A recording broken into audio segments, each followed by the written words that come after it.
Angelina yang lihat kejadian itu langsung menghantamkan palunya sebanyak 2 kali ke tubuh ayahnya.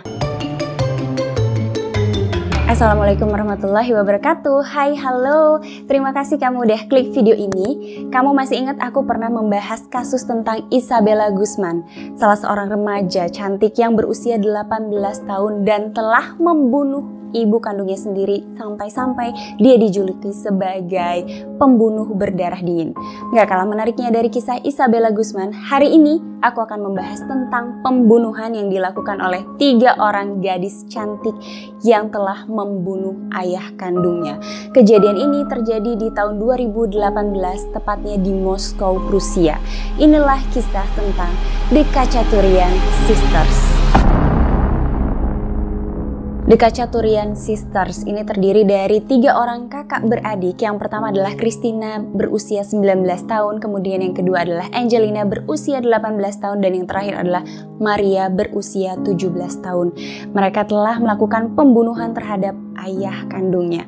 Yang unik dari kasus ini adalah biasanya pelaku pembunuhan itu selalu dicaci, dimaki, dan dihina oleh publik. Lain halnya dengan kasus ini, mereka malah mendapatkan simpati dan dukungan dari banyak pihak atas kasus yang mereka alami. Sebelum kita masuk ke kronologi pembunuhan yang dilakukan oleh 3 orang gadis cantik ini, mari kita mencari tahu dulu latar belakang dari keluarga Khachaturian. Jadi pada tahun 1996 ada seorang wanita yang bernama Aurelia. Dia ini tidak lain adalah ibu dari ketiga gadis tersebut. Nah, dia baru aja pindah ke Moskow hampir sekitar 3 tahun. Dan di sanalah dia ketemu dengan Mikhail Khachaturian. Dia kemudian menikah. Dan pada usianya yang menginjak ke 19 tahun dia mengandung anak pertama. Dan di usia 19 tahun itulah dia untuk pertama kalinya mendapatkan pukulan dan penyiksaan dari suaminya. Saat Aurelia lagi bareng sama teman-temannya atau kerabatnya, bahkan lagi bersama orang asing, Mikhail ini bisa tiba-tiba datang terus teriak-teriakin Aurelia di depan orang-orang itu dan memukulnya, menghajarnya sampai Aurelia ini berdarah-darah. Setelah dia puas melakukan itu, dia bisa dengan tenangnya seperti tidak pernah melakukan apapun sama istrinya. Bahkan dia bisa langsung nyuruh sama Aurelia untuk bikinin dia teh. Kebayang ya, sakit hatinya tuh kayak apa gitu. Nah, kejadian ini tidak berhenti sampai di situ aja. Setelah Aurelia melahirkan anak pertamanya yang diberi nama Sergei, ternyata penyiksaan tidak berhenti sampai di situ. Bukan cuma Aurelia aja yang disiksa, tapi Sergei, anak laki-laki pertamanya ini pun ikut disiksa. Selama 20 tahun pernikahan Aurelia ini diisi dengan siksaan, derai, tangis, dan juga kekerasan. Sampai akhirnya Aurelia melahirkan anak keduanya yaitu Christina, anak ketiganya Angelina, dan yang terakhir adalah Maria. Dan hal yang lebih menyedihkan lagi adalah ketika Sergei ini baru aja lulus dari kelas 8, dia pulang dari sekolahnya, tiba-tiba dia dipukul habis-habisan oleh Mikhail ayahnya. Setelah itu Sergei diusir dari rumahnya. Tidak lama berselang dari kejadian pengusiran anak pertamanya ini, Aurelia istrinya diceraikan kemudian diusir juga dari rumahnya. Orang ini udah bener-bener gak waras ya menurut aku. Udahlah itu anak pertamanya diusir, kemudian istrinya diceraikan, kemudian diusir juga dari rumah itu. Dan Aurelia ini diancam tidak boleh bertemu dengan ketiga orang putrinya. Kalau sampai dia melakukan itu, dia nekat untuk bertemu putrinya, dia diancam akan dibunuh oleh Mikhail. Mikhail ini ternyata kecanduan obat tidur yang bisa membuat moodnya tiba-tiba berubah drastis. Dikatakan si Mikhail ini tuh semakin aneh ketika dia mulai bercerai dengan istrinya. Dia bercerai dengan Aurelia istrinya, kemudian dia mulai melakukan penyiksaan dan pelecehan seksual terhadap 3 orang anak gadisnya. Di tahun 2018 bahkan anak-anaknya ini tuh gak boleh keluar rumah sama si Mikhail ini, bahkan untuk alasan sekolah sekalipun. Dari ketiga anaknya ini ada salah satunya yang nekat mau melakukan bunuh diri akibat kekerasan dan pelecehan yang yang telah dilakukan ayahnya nih. Tapi untunglah ini semua tidak sampai terjadi karena ditolong oleh salah seorang dokter yang menangani masalah tersebut. Bahkan nih kerabat-kerabat dan tetangganya dari Mikhail ini sempat menceritakan bahwa anak-anaknya ini sering sekali mendapatkan kekerasan dan pelecehan hampir mungkin lebih dari 10 kali setiap harinya. Hal yang lebih gila lagi nih dilakukan sama Mikhail adalah memasang kamera-kamera di dalam apartemennya untuk mengintip anak gadisnya. Apa sih sebenarnya maunya si Mikhail ini? Dan apa sih sebenarnya yang dia lakukan nih di dalam rumah? Jadi Mikhail ini tuh selalu ingin anak-anaknya itu kalau misalkan dia manggil nih pada panggilan pertama, anak-anaknya harus langsung berlari menuju ke arahnya dan melakukan semua perintah yang dia perintahkan. Jadi kalau misalkan dia manggil nih, Maria! Nah, si Maria itu harus cepat-cepat lari untuk datang ke hadapannya, kemudian mengikuti semua perintah yang dia inginkan. Nah, bahkan si Mikhail ini memiliki bel khusus untuk memanggil anak-anaknya. Apa sih sebenarnya permintaan yang selalu diminta sama Mikhail ini ke anak-anaknya? Jadi dia ini selalu minta makan, dibawain minum, bahkan untuk membuka jendela kamarnya aja dia nyuruh anaknya. Jadi dia itu memperlakukan anaknya udah kayak budak dan anaknya harus mengikuti apapun keinginan dari Mikhail. Kalian pasti bingung kan kenapa nih anak-anaknya nggak ada yang mau melaporkan kejadian yang mereka alami. Nah, bahkan anak-anaknya ini menolak bantuan saat tetangganya ini mau bantuin mereka melapor ke polisi tentang kejadian-kejadian yang mereka alami.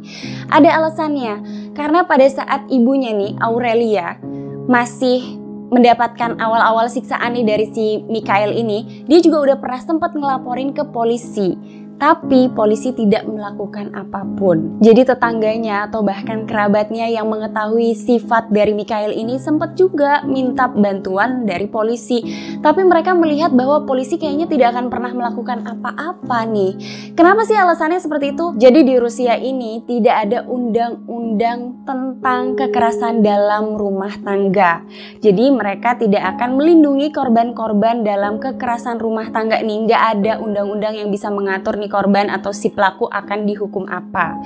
Kalau misalkan ada seseorang nih yang ternyata jadi korban dari salah satu tindakan kekerasan dalam rumah tangga, kalau si korban ini tidak sampai masuk ke rumah sakit, pelakunya hanya akan didenda atau dikurung selama 2 minggu aja.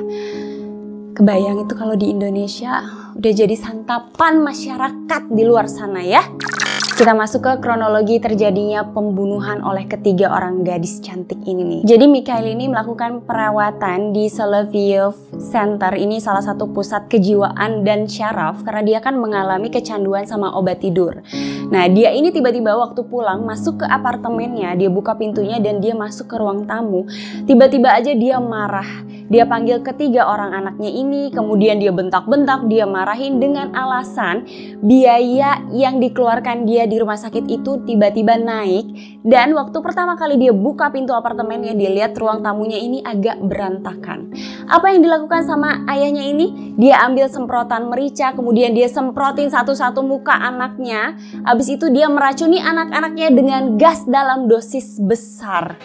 Sampai-sampai Christina, anak tertuanya ini jatuh pingsan karena serangan asma. Angelina dan Maria yang melihat kondisi kakaknya ini udah jatuh, dia sangat kaget dan mengkhawatirkan kondisi kakaknya. Sementara apa yang dilakukan sama ayahnya? Dia berjalan masuk ke ruang tidurnya. Angelina dan Maria langsung berpikir mereka harus membunuh ayahnya pada saat itu, atau mereka yang akan dibunuh oleh ayahnya. Angelina nih jalan, terus dia mulai ngambil palu dan Maria ini juga ikut di belakangnya dan dia mengambil pisau. Mereka berdua ini mengendap-endap masuk ke kamar ayahnya dan menemukan ayahnya lagi tidur di sofa kamarnya. Kemudian Maria langsung menghujamkan pisau ke punggung ayahnya. Ayahnya tiba-tiba bangun, terus bingung apa nih yang terjadi, kenapa tiba-tiba dia ditusuk sama pisau. Nah, Angelina yang melihat kejadian itu langsung menghantamkan palunya sebanyak 2 kali ke tubuh ayahnya. Ayahnya kemudian melakukan perlawanan nih terhadap kedua orang anaknya. Christina yang tadi pingsan itu mendengar suara gaduh dari kamar ayahnya. Dia langsung bangun dan menuju ke kamar ayahnya sambil membawa semprotan merica. Begitu masuk ke kamar ayahnya, dia lihat adik-adiknya ini lagi baku hantam sama ayahnya. Tanpa berpikir panjang karena dia mau membela adik-adiknya, dia langsung menyemprotkan semprotan merica itu ke hadapan muka ayahnya. Ayahnya ini sangat marah banget ketika si Christina menyemprotkan itu ya. Si Christina langsung lari kabur keluar menuju ke tangga luar apartemen. Dikejarlah sama ayahnya ini. Dikejar si Christina, si Angelina nih di belakang sama Maria yang lagi tepat posisinya ada di belakang ayahnya. Mengikuti ayahnya dari belakang, Angelina tanpa pikir panjang langsung ambil pisau dari Maria dan dia menikam ayahnya tepat di jantungnya sebanyak 1 kali hingga ayahnya akhirnya jatuh. Setelah mereka meyakini bahwa ayahnya telah meninggal, mereka melakukan hal yang agak aneh. Mereka menyayat-nyayat tubuh mereka itu dengan pisau, seolah-olah ayahnya ini baru aja menyerang mereka. Setelah puas nih mereka melakukan sayatan-sayatan itu yang seolah-olah mereka baru aja diserang, akhirnya mereka menelepon polisi. Pada tanggal 27 Juli 2018 atau tepatnya hari yang sama, jasad dari Mikhail ini ditemukan oleh polisi tepat di tangga apartemennya yang berada di Jalan Raya Altuvivka di Moskow, Rusia. Nah, jenazahnya ini ketika dilihat sama polisi ditemukan beberapa luka tusukan yang ada di tubuh dan juga di lehernya. Polisi kemudian melakukan penggeledahan ke apartemen milik Mikhail ini dan menemukan banyak senjata di dalam apartemennya. Ada pisau, ada panah, ada peluru, dan macam-macam senjata yang ditemukan di dalam apartemennya itu. Dan keesokan harinya, tepat di tanggal 28 Juli 2018, ketiga orang gadis cantik itu ditangkap oleh polisi karena dicurigai telah melakukan pembunuhan.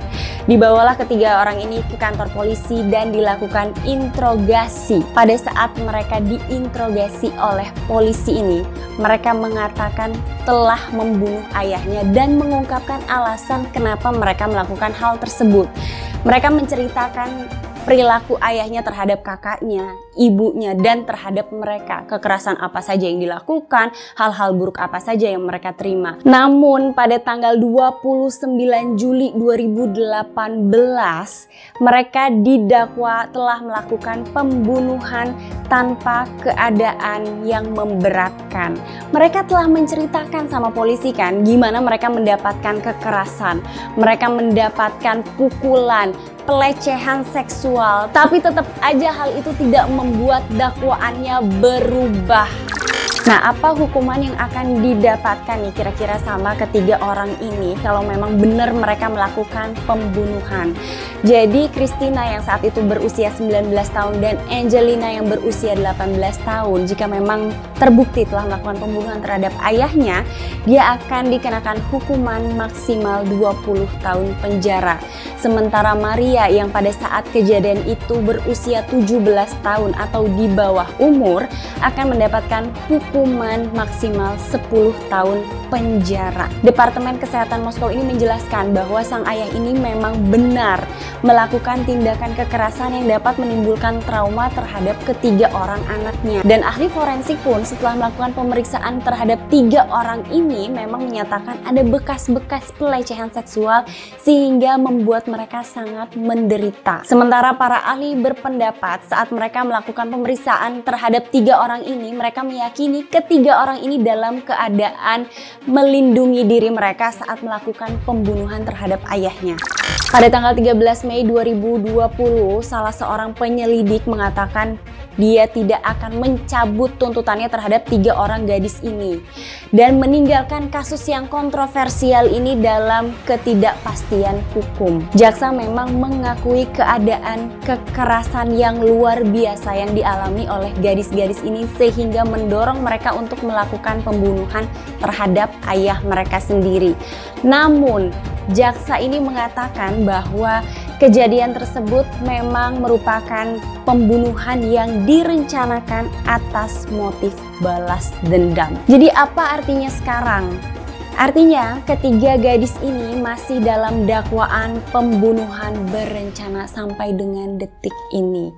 Dan kasus dari ketiga orang gadis cantik ini menimbulkan kemarahan di Rusia. Sampai-sampai sebanyak 300.000 orang telah menandatangani petisi online agar jaksa penuntut membatalkan tuduhan pembunuhan atas kasus mereka. Pada tahun 2019 yang lalu, ratusan orang ini bahkan datang ke markas besar investigasi di Moskow. Mereka ini datang udah kayak demo, bawa atribut-atribut dan spanduk-spanduk yang bertuliskan necessary self-defense cannot be a crime. Aku sih punya opini tersendiri tentang kasus ini. Jadi aku pikir tuh mereka tidak melakukan kejahatan dan jangan sampai mereka itu dihukum.